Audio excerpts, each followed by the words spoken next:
B J ಪಿಯವರು ಬಂದರು. ಆ ಕೋವಿಡ್ ಟೈಮಲ್ಲೂ ಒಂಚೂರು ಸಹಾಯ ಮಾಡಲಿಲ್ಲ ಜನಕ್ಕೆ. ಅವರಿಂದ ಜನಕ್ಕೆ ಕಿತ್ಕೊಂಡು ತಿಂದರು ಅಷ್ಟೇ, ಜನರ ಹತ್ರ ಇನ್ನೇನು ಸಹಾಯನೇ ಮಾಡಲಿಲ್ಲ. ಪದೇ ಪದೇ ಅವರೇ ಎಲೆಕ್ಟ್ ಆಯ್ತಿದ್ರೆ ಬೇಜವಾಬ್ದಾರಿಯಾಗಿ ನಡ್ಕೋತಾರೆ. ನೋಡೋಣ, ಅವ್ರಿಗೂ 10 ವರ್ಷ ಮನಮೋಹನ್ ಸಿಂಗ್ 10 ವರ್ಷಕ್ಕೆ ಕೊಟ್ಟಿದ್ದು, ಇವ್ರಿಗೂ ಒಂದು ಚಾನ್ಸ್ ಕೊಟ್ಟು ನೋಡ್ಬೇಕು. ಬ್ಯಾನರ್ಗಳು, ಪೋಸ್ಟರ್ಗಳು ಕಂಬಕ್ಕೂ ಹಾಕಿರ್ತಾರೆ. ಇದು ಬೇಕಾ? ಇವಾಗ ಏನು BJP ಇದೆ ಅದೇ ಮುಂದುವರೆದ್ರೆ ಚಂದ. ಅದು ಬಿಟ್ಟು ನಾವು ಅದು ಮಾಡ್ತೀವಿ, ನಾವು ಇದು ಮಾಡ್ತೀವಿ, ಇನ್ನೊಂದು ಎಲ್ಲ ಬೂಟಾಟಿಕೆ ಬೇಕಿಲ್ಲ. ಸರಿ 50 ಬತ್ತಿತ್ತು, ಸುಮ್ಮನೆ ಮಾನ ಮರ್ಯಾದೆಯಿಂದ ಇದ್ರೆ ಒಂದು 20 ಬರ್ತವೆ. ಸರ್, MP ಎಲೆಕ್ಷನ್ ಬರ್ತಾ ಇದೆ, ನಿಮಗೆ ಯಾವ ಸರ್ಕಾರ ಬರಬೇಕು? ನಮಗೆ ಸರ್ಕಾರಕ್ಕಿಂತ ಮುಖ್ಯವಾಗಿ ಜನಗಳಿಗೆ ಉದ್ಯೋಗ ಬೇಕು. ಮನಮೋಹನ್ ಸಿಂಗ್ ಕಾಲದಲ್ಲಿ ಸಂಪೂರ್ಣ ಜನಗಳಿಗೆ ಉದ್ಯೋಗ ಸಿಗ್ತಾ ಇತ್ತು. ಈ 10 ವರ್ಷಗಳಲ್ಲಿ ಜನಗಳು ಇವಾಗ ಮನೆಯಲ್ಲೂ ಕೂಡ ಉದ್ಯೋಗ, ನಿರುದ್ಯೋಗ, ಯಾರನ್ನೇ ಕೇಳಿದ್ರು ಯಾವುದೇ ಮನೆಯಲ್ಲಿ ಹೋಗಿದ್ರು ಕೂಡ ಉದ್ಯೋಗ ಬೇಕು ಅಂತ ಇದ್ದಾರೆ ಜನ.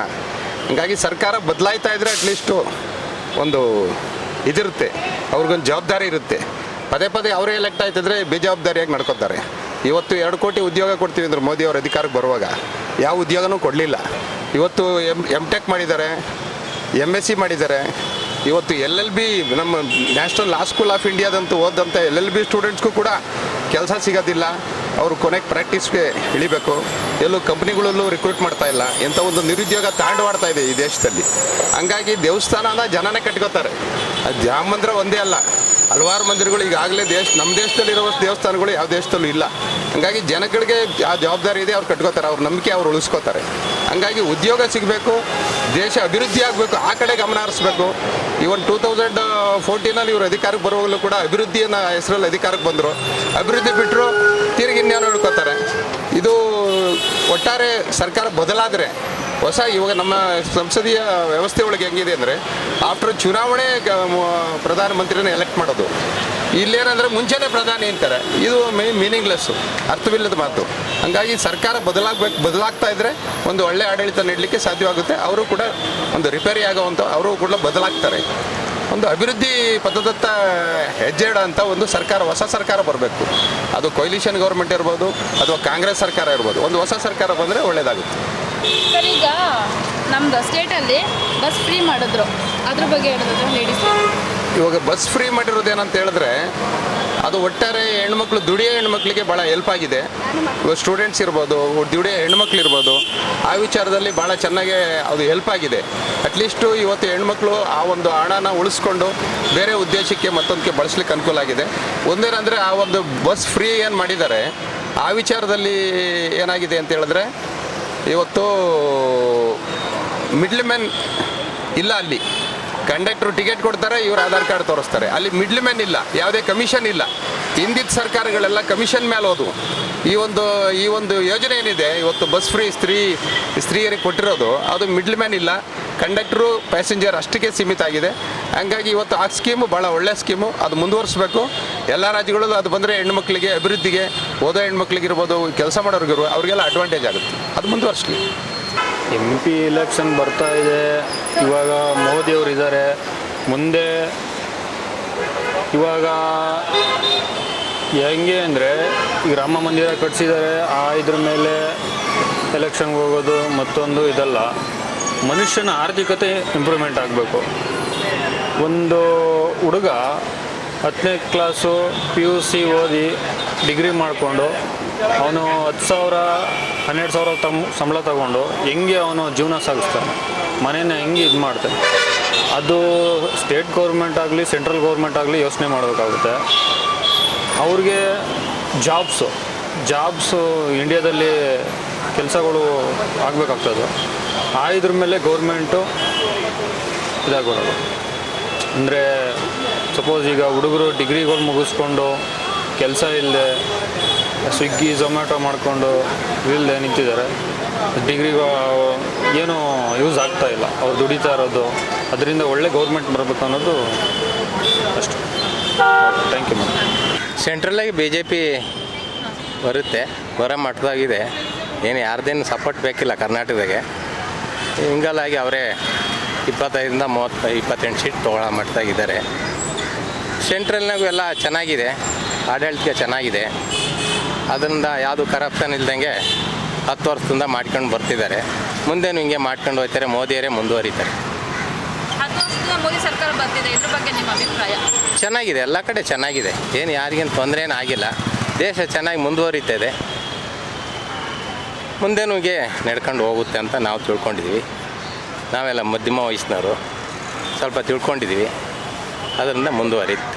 ರಾಮ ಮಂದಿರ ಕಟ್ಟಿದ್ರಲ್ಲ, ಭಾರಿ ಒಳ್ಳೆಯದು. 510 ವರ್ಷದಿಂದ ಯಾರೂ ಕೈ ಹಾಕಿರಲಿಲ್ಲ. ಈಗ 2023-4ಕ್ಕೆ ಆಯಿತು. ಅದು ಮುಂದೆ ಅಭಿವೃದ್ಧಿ ಹಾಕ್ಕೊಂಡು ಹೋಗುತ್ತೆ. ನನಗೆ ಬಿ ಜೆ ಪಿ ಗೌರ್ಮೆಂಟ್ ಬರಬೇಕು. ಯಾಕೆ ಸರ್? ಯಾಕೆಂದರೆ ಅಂಥ ಆಡಳಿತ ನಡೆದಿದೆ ಮೋದಿಯವ್ರ ಕಡೆಯಿಂದ. ಒಳ್ಳೆ ಆಡಳಿತ, ಒಳ್ಳೆ ದೇಶದ ಬಗ್ಗೆ ಚೆನ್ನಾಗಿದೆ. ಸರ್, ರಾಮ ಮಂದಿರ ಬಗ್ಗೆ ನಿಮ್ಮ ಅಭಿಪ್ರಾಯ? ಅಯ್ಯೋ, ಇನ್ನೂ ಸಂತೋಷ. ಅದು 600 ವರ್ಷದ ಇತಿಹಾಸ 100 ವರ್ಷದಲ್ಲಿ ಆಯ್ತಲ್ಲ ಈ ಮೋದಿಯವ್ರ ಕಾಲದಲ್ಲಿ. ನಮಗೆ ಎಲ್ರಿಗೂ ಸಂತೋಷ. ಮೋದಿಯವರು ಇನ್ನೂ ಚೆನ್ನಾಗಿರ್ಬೇಕು, ಬೇರೆಯವ್ರ ಬಗ್ಗೆ ಬೇಡ. ಯಾವ್ದು ಬಂದರೂ ಒಳ್ಳೆಯದೇನೆ. ಈಗ ಅಲೆ ಇರೋದೇ ಮೋದಿಯವ್ರದ್ದೇ ಬರ್ಬೋದು, ಹೇಳೋಕ್ಕಾಗಲ್ಲ. 2 ಸಾರಿ ಅವರೇ ಗೆದ್ದಿದ್ದಾರಲ್ವ, 3ನೇ ಸಾರಿನೂ ಅವರೇ ಗೆಲ್ಬೋದು. ಕಾಂಗ್ರೆಸ್ಗೂ ಚಾನ್ಸ್ ಇದೆ, ಹೇಳೋಕ್ಕಾಗಲ್ಲ, ಬಂದರೂ ಬರ್ಬೋದು. ಯಾಕಂದರೆ ರಾಹುಲ್ ಗಾಂಧಿ ಅವರು ರಥಯಾತ್ರೆ ಎಲ್ಲ ಮಾಡ್ತಾಯಿದ್ದಾರೆ. ನೋಡೋಣ ಯಾರು ಬರ್ತದೋ. ಬಂದರೆ ಸ್ವಲ್ಪ ಬಡವ್ರ ಬಗ್ಗೆ ಒಳ್ಳೇದು ಮಾಡೋರು ಬರಲಿ. ರಾಮ ಮಂದಿರ ಕಟ್ಟಿರೋ ಅಭಿಪ್ರಾಯ ನಿಮಗೆ? ರಾಮ ಮಂದಿರ ಕಟ್ಟಿರೋದು ಭಾಳ ಒಳ್ಳೆಯದು. ಯಾರು ಮಾಡೋದಿದ್ದ ಸಾಧನೆ ಮೋದಿಯವ್ರು ಮಾಡಿರೋದು. ಮಾಡಬೇಕದು ಭಾರಿ 500 ವರ್ಷಗಳ ನಮ್ಮ ಜನತೆ ಆಸೆ. ಅದು ಒಳ್ಳೇದು, ಅದು ಮಾಡಿರೋದು. ಯಾರು ಬೇರೆಯವ್ರು ಮಾಡೋಕ್ಕಾಗ್ತಿರಲಿಲ್ಲ ಬಿಡಿ. ಅದು ಒಳ್ಳೆಯ ಸಾಧನೆ ಅದು. ಕಾಂಗ್ರೆಸ್ಸೇ ಬಸ್ಸೆಲ್ಲ ಫ್ರೀ ಬಿಟ್ಟಿದ್ದಾರೆ ಮಹಿಳೆಯರಿಗೆ. ಆಮೇಲಿಂದ 2000 ರೂಪಾಯಿ ಗೃಹಲಕ್ಷ್ಮಿ ಅದು ಹಾಕ್ತಾಯಿದ್ದಾರೆ. ಕರೆಂಟು ಬಿಲ್ಲು ಫ್ರೀ ಮಾಡಿದ್ದಾರೆ. ಮತ್ತು ಓದ್ಬಿಟ್ಟು ಕೆಲಸ ಇರಲ್ವಲ್ಲ ಯುವತಿಯರಿಗೆ, ಅವರಿಗೆಲ್ಲ ಇದು ಏನದು ಯುವ ನಿಧಿ ಅಂತ ಬಿಟ್ಟಿದ್ದಾರೆ. ಎಲ್ಲ ಒಳ್ಳೆಯದೇ ಆಗೈತೆ. ಆದರೆ ಇದ್ದರೆ ಒಳ್ಳೇದಿದೆ, ಕಾಂಗ್ರೆಸ್ ಇದ್ರೇ ಒಳ್ಳೆಯದು. ರಾಮ ಮಂದಿರ ಕಟ್ಟಿರೋ ಬಗ್ಗೆ ನಿಮ್ಮ ಅಭಿಪ್ರಾಯ? ಚೆನ್ನಾಗಿದೆ ಅಂತೆ, ಟಿ ವಿಲಿ ನ್ಯೂಸಲ್ಲಿ ನೋಡಿದ್ದೀವಿ ಅಷ್ಟೇ. ಚೆನ್ನಾಗಿದೆ ಅಂತ ಹೇಳ್ತಾರೆ, ಖುಷಿ ಆಗುತ್ತೆ ರಾಮ ಮಂದಿರದ ಬಗ್ಗೆ. BJP ಬರಬೇಕು. ಯಾಕೆಂದರೆ ಅವ್ರದ್ದು ಈಗ ಒಂದು 10 ವರ್ಷದಿಂದ ಡೆವಲಪ್ಮೆಂಟ್ ಆಗ್ತಾ ಇದೆ. ಎಲ್ಲ ಫೀಲ್ಡಲ್ಲೂ ಡೆವಲಪ್ಮೆಂಟ್ ಆಗ್ತಾ ಇದೆ. ಅದರಿಂದ ಅವರೇ ಅದಕ್ಕೆ ಬರಬೇಕು ನಮಗೆ. ರಾಮ ಮಂದಿರ ಕಟ್ಟಿರೋ ಅಭಿಪ್ರಾಯ ನಿಮಗೆ? ಏನು ಹೇಳಿ? ರಾಮ ಮಂದಿರ ಕಟ್ಟಿದ್ರಲ್ಲ, ಅದ್ರ ಬಗ್ಗೆ ಅಭಿಪ್ರಾಯ? ಅದು ಕಟ್ಟಿರೋದು ಒಳ್ಳೆಯದೇ, ಅದರಲ್ಲೇನು 2 ಮಾತಿಲ್ಲ. ಒಳ್ಳೆ ಕೆಲಸನೇ ಮಾಡಿದ್ದಾರೆ ಅವರು ಈಗ ಅಲ್ಲ, ಸ್ಟಾರ್ಟಿಂಗಿಂದ ಒಳ್ಳೆ ಕೆಲಸನೇ ಮಾಡ್ತಾ ಇದೆ. ಪ್ರತಿಯೊಂದು ಅಷ್ಟೇ ಒಳ್ಳೆ ಕೆಲಸ ಆಗ್ತಾ ಇದೆ. ಕಾಂಗ್ರೆಸ್ ಹೆಣ್ಮಕ್ಳಿಗೆ ಫ್ರೀ ಬಿಟ್ಟಿರಲ್ಲ ಬಸ್, ಅದ್ರ ಬಗ್ಗೆ ಹೇಳೋದು? ಫ್ರೀ ನನ್ನ ಪ್ರಕಾರ ಬಿಡೋದು ಬೇಕಿಲ್ಲ. ಅದರ ಬದಲು ಅವರು ಇದು ಎಜುಕೇಷನ್ಗೆ ಈ ಥರ ಇದು ಮಾಡಿದರೆ ಒಳ್ಳೆಯದು. ಅದು ಬೇಕಿಲ್ಲ. ಅದು ನಮಗೇನು ಸರ್ಕಾರ ಯಾವುದೇ ಬಂದ್ರೂ ಸಾರ್ವಜನಿಕವಾಗಿ ಒಳ್ಳೆ ಉತ್ತಮ ಕೆಲಸಗಳನ್ನು ಮಾಡ್ಕೊಂಡು ಹೋಗಬೇಕು. ಬಡವ್ರ ಬಗ್ಗರಿಗೆ ಒಂದು ಸಹಕಾರ ಕೊಡಬೇಕು. ಅದೇ ನಾವು ಬಯಸೋದು. ಇಂಥ ಸರ್ಕಾರ ಅಂತ ಹೇಳಿಲ್ಲ, ಯಾವುದೇ ಸರ್ಕಾರ ಬರಲಿ ಜನ ಹಿತಕ್ಕಾಗಿ ಇದು ಮಾಡಬೇಕು. ಇಲ್ಲಿ ಬಸ್ ಶೆಲ್ಟರ್ಗಳಲ್ಲಿ ಒಂದು ನಿಂತವೆ, ಅವು ಬಿದ್ದು ಜನ ಸಾಯೋವರೆಗೂ ಯಾರು ಕಣ್ಣಾಯ್ತಲ್ಲ. ಏರಿಯಾ ವೈಸು ಕಾರ್ಪೊರೇಟರ್ಗಳಿದ್ದಾರೆ, MLAಗಳಿದ್ದಾರೆ, ವಿಜಯನಗರ ಮೇನ್ ರೋಡಲ್ಲಿ ಇದ್ದಾರೆ. ಇದ್ರ ಬಗ್ಗೆ ಗಮನ ಹರಿಸೋರು ಇಲ್ಲ. ನೋಡಿ, ಫಾರ್ ಎಕ್ಸಾಂಪಲ್ ಹುಡುಗಿ ನೆನ್ನೆ ಬಿದ್ದಿದೆ, ಜನ ಏನಾಗಬೇಕು ಅದ್ರ ಬಗ್ಗೆ ಕಾಳಜಿಗಳಿಲ್ಲ. ಬ್ಯಾನರ್ಗಳು, ಪೋಸ್ಟರ್ಗಳು ಕಂಬಕ್ಕೂ ಹಾಕಿರ್ತಾರೆ. ಇದು ಬೇಕಾ? ಇದನ್ನು ಗಮನ ಹರಿಸ್ಬೇಕು ಅಷ್ಟೇ ನಮ್ಮದು. ರಾಮ ಮಂದಿರ ಕಟ್ಟಿರೋದು ಅದು ಬಿಡಿ, ಅದು ಸರ್ವರಿಗೂ ಒಳ್ಳೇದಾಗಿದೆ. ಅದ್ರ ಬಗ್ಗೆ ಟೀಕೆ ಇಲ್ಲ. ಅದು ಎಲ್ರಿಗೂ ರಾಮ ಮಂದಿರ ಬೇಕು, ಶ್ರೀರಾಮ ಜಯ ಅಂತ ಎಲ್ಲ ಹೇಳ್ತೀವಿ ಅಷ್ಟೇ ನಮ್ಮದು. ಹೆಣ್ಮಕ್ಳಿಗೆ ಬಸ್ ಫ್ರೀ ಬಿಟ್ಟಿದ್ರಲ್ಲ, ಅದ್ರ ಬಗ್ಗೆ ಈಗ ಅದು ನಾವು ಏನು ಹೇಳೋಕ್ಕಾಗಲ್ಲ. ಕೆಲವರು ಅದು ಒಂದು ನಮಗೆ ಹಿಡಿಸಲ್ಲ. ಫ್ರೀ ಬಿಟ್ಟಿರೋ ಸರಿ ಇಲ್ಲ. ಅದರಲ್ಲಿ ಒಂದು ಕಂಡೀಷನ್ ಏನಪ್ಪ ಅಂದರೆ, ಸರ್ಕಾರಿ ಮಹಿಳೆಯರಿದ್ದಾರೆ, ವಿದ್ಯಾರ್ಥಿಗಳಿಗೆ ವರ್ಷ ಪಾಸ್ಗಳಿದೆ, ಅವ್ರಿಗೆ ಹೆಂಗೆ ಒಂದು ಇದಿತ್ತು, ಅವ್ರಿಗೆ ಫ್ರೀ ಮಾಡಲಿ. ವಯೋವೃದ್ಧರು 60 ವರ್ಷ ಮೇಲ್ಪಟ್ಟಂಥ ಜನಕ್ಕೆ ಉಚಿತವಾಗಿ ಕೊಡಲಿ. ಆರ್ಡಿನರಿ ಮಹಿಳೆಯರಿಗೆ ಯಾಕೆ ಉಚಿತ ಬೇಕಾಗಿತ್ತು? ಸರ್ಕಾರಿ ನೌಕರರು ಉಚಿತವಾಗಿ ಹೋಗ್ತಾ ಇದ್ದಾರೆ. ಜೆಂಟ್ಸಿಗೆ ಬಸ್ಸಲ್ಲಿ ಸೀಟ್ಗಳೇ ಇಲ್ಲ. ಈಗ ನಾವು ನಿಂತ್ಕೋ ಪರಿಸ್ಥಿತಿ, ವಯೋವೃದ್ಧರು ನಿಂತ್ಕೋ ಸೀಟ್ ಕೊಡೋಲ್ಲ, ಆ ಥರ ಪರಿಸ್ಥಿತಿ ಇದೆ. ಯಾಕೆ ಬೇಕಾಗಿತ್ತು? ಅದೇ ನಮ್ಮದು ಅದೇ ಅಷ್ಟೇ. ಇದು ಮೋದಿ ಸರ್ಕಾರ, ಅವರು ದೇಶ ಎಷ್ಟು ಉದ್ಧಾರ ಮಾಡಿದ್ದಾರೆ ಬೇಕಾದಷ್ಟು, ಅದು ಇನ್ನೂ ಮಾಡ್ತಾರೆ. ಅದು ಮಾಡ್ತಾರೆ. ಅವ್ರು ಯಾರ ಮಾತನ್ನ ಕೇಳೋದು ಇಲ್ಲ. ಅವ್ರು ಮಾಡಬೇಕು ಅಂದರೆ ಮಾಡೇ ಮಾಡ್ತಾರೆ. ಜನ ಸಾಯಿಸ್ಬೇಕು ಅಂತ ಸಾಯಿಸ್ತಾ ಇರ್ತಾರೆ. ಅಯ್ಯೋ ಅಲ್ಲಲ್ಲ, ಜನ ಸಾಯ್ತಾ ಇರ್ತಾರೆ. ಬಡ ಜನ ಸಾಯ್ಲಿ ಅವ್ರಿಗೆ ದೇಶದಲ್ಲಿ. ರಾಜಕೀಯದವ್ರು ಇವ್ರು ಕಿತ್ತಾಡ್ತಾರೆ, ನಾನು ಬರಬೇಕು ಅಂತ. ಬಡ ಜನ ನಿರ್ಗತಿಕರು, ಮನೆ ಇಲ್ದವರು, ಮಠ ಇಲ್ದವ್ರು ಅವ್ರು ಇದು ಮಾಡ್ತಾರೆ. ಸಾವಿರಾರು ಕೋಟಿ ಖರ್ಚು ಮಾಡಿ ಏನೇನೋ ಮಾಡ್ತಾರೆ. ಆ ಬಡ ಜನ ಉದ್ಧಾರ ಮಾಡಬೇಕು ಜನ. ಫಸ್ಟು ಸರ್ಕಾರ ಯಾವುದೇ ಆಗಲಿ, ಮೋದಿ ಅವ್ರಿಗೆ ಆಗಲಿ, ಸಿದ್ದರಾಮಯ್ಯ ಆಗಲಿ, ಇನ್ನೊಂದಾಗಲಿ, ಸರ್ಕಾರ ಜನ ಬಡ ಜನ ಗುರ್ತಿಸ್ಬೇಕು. ವಿದ್ಯೆ ಕೊಡಬೇಕು ಜನಗಳಿಗೆ. ಆ ವಿದ್ಯೆನೇ ಮೊಟಕ್ ಮಾಡ್ತಾವ್ರು ಇವತ್ತು. ವಿದ್ಯಾವಂತರಾಗಿ ಇವ್ರು ಕ್ವಶನ್ ಮಾಡ್ತಾರಲ್ಲ, ಅದಕ್ಕೆ. ಅದರಿಂದ ಯಾವ ಸರ್ಕಾರ ಬಂದರೂ ನಮಗೇನಿಲ್ಲ. ಯಾವ ಸರ್ಕಾರ ಬಂದ್ರೆ ನಮಗೇನು, ಹಳ್ಳಿ ಜನಗಳನ್ನ, ಬಡವ್ರನ್ನ, ರೈತರನ್ನ ಯಾರು ಉದ್ಧಾರ ಮಾಡಿ 700 ಜನ ಸತ್ತರು ರೈತರು ಒಂದು ವರ್ಷದಲ್ಲಿ. ಅದೇ ಒಂದು ವರ್ಷದಲ್ಲಿ ಹಿಂದೆ ವಾಪಸ್ ತಗೊಂಡಿದ್ರು ಒಂದೇ ತಿಂಗಳಲ್ಲಿ 700 ಜನ ಉಳಿದಿರೋರು ರೈತರು. ಅದು ಯಾವುದೇ ಸರ್ಕಾರ ಯೋಚನೆ ಮಾಡಬೇಕು.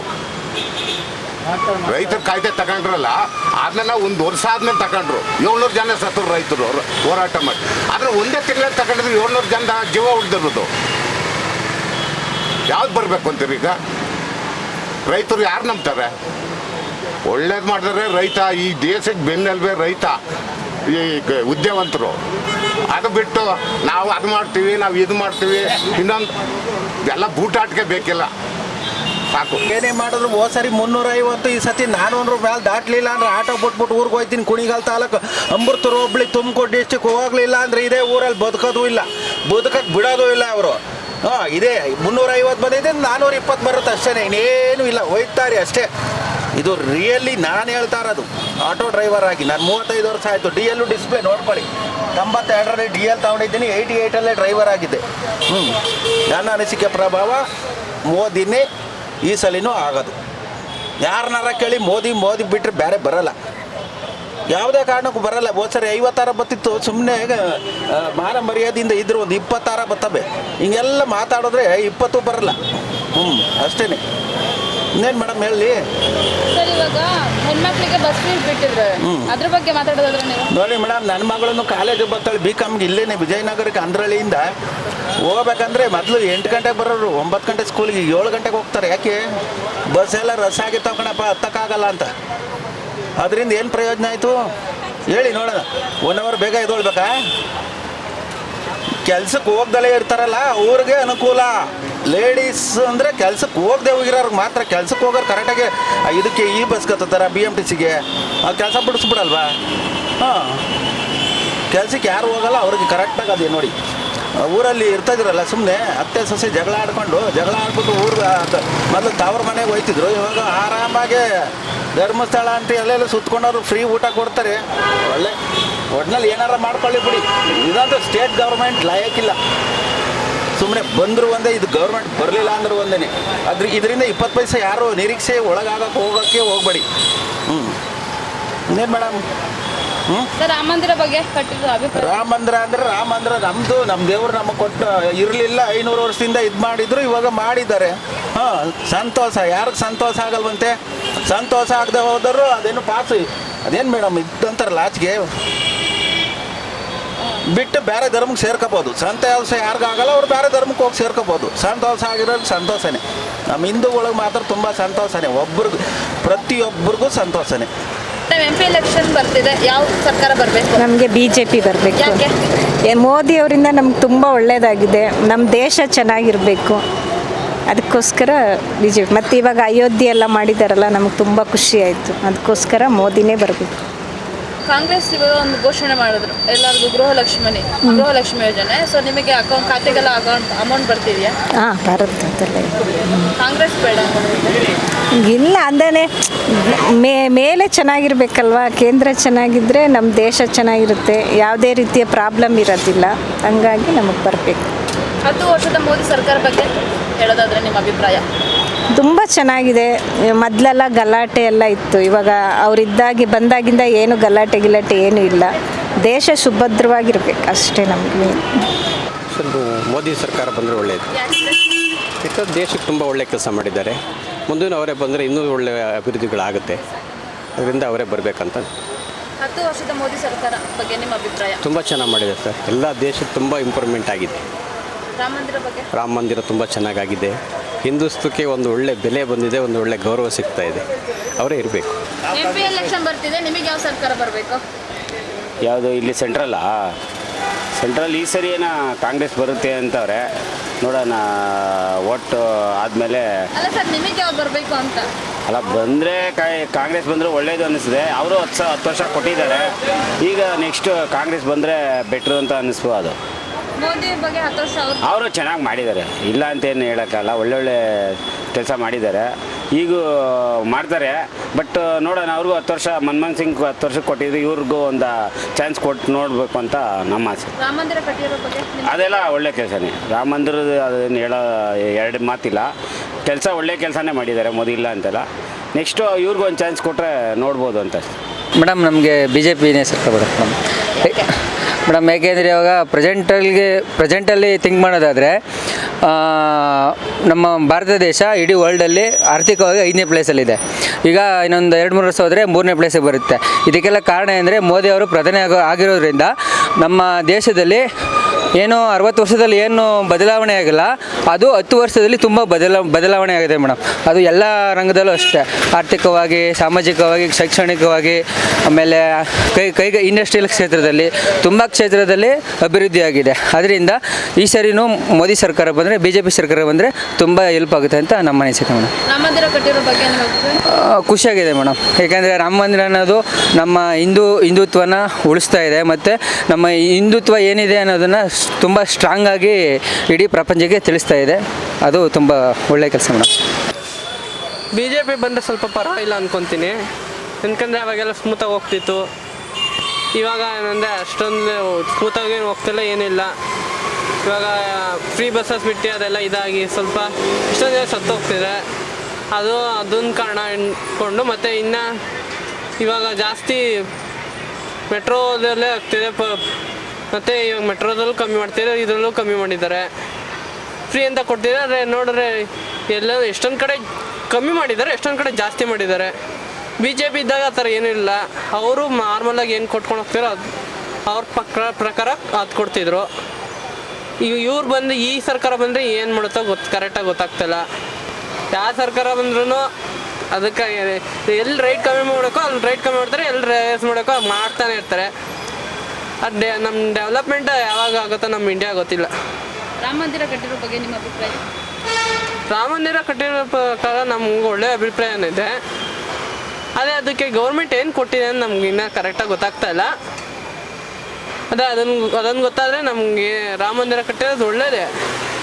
ಅದೇ ಎಷ್ಟೊಂದು ಜನ ಹೇಳ್ತಿದ್ದಾರೆ, ಎಷ್ಟೊಂದು ಜನ ಟ್ರಸ್ಟ್ಗಳಿಂದ ಕೊಟ್ಟಿರೋದು ರಾಮ ಮಂದಿರ ಕಟ್ಟೋಕ್ಕೆ.